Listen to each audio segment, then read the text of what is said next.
پاشایەکە وەکو فیتەر کار دەکات. حکومڕانی گەلەکەی لە ڕێگەی بەرنامەی سکایپەوە دەکات.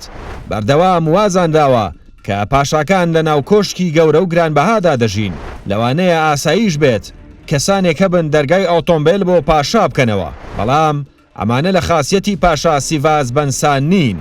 ئەو نەک دەرگای ئۆتۆمبیلی بۆ ناکەنەوە، بەڵکو ئۆتۆمبیلی خەڵکیش وەک فیتەر چاک دەکاتەوە.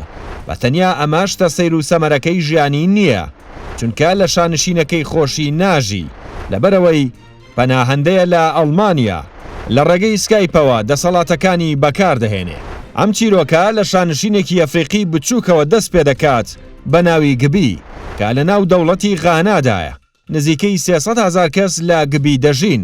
خێزانی بەنسا حکومڕانیان دەکەن.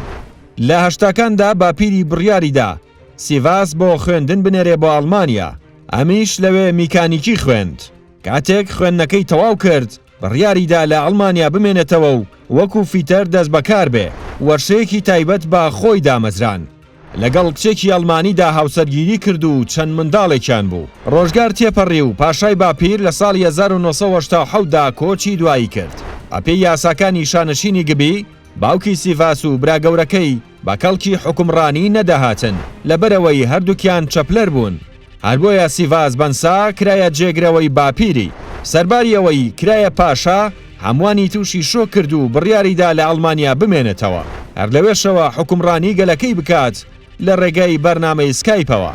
لاسەر و هەموو شتێکیشەوە بڕیاریدا پارێزگاری لە پیشەی فیتەریەکەی بکات. لە ڕۆژدا جلوبەرگی فیتەری لەبەر دەکا و دەچێتە وەرشەکەی بۆ چاکردنەوەی ئۆتۆمبیل.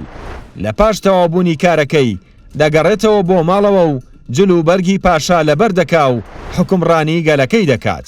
لەگەڵ تێپەڕبوونی کات توانی چەندین دەستکەوت بۆ گەلەکەی بەدەست بێنێ، چەندین پرۆژەی خزمەتگوزاریشی بۆ گەلەکەی بە ئەنجام گەیاند.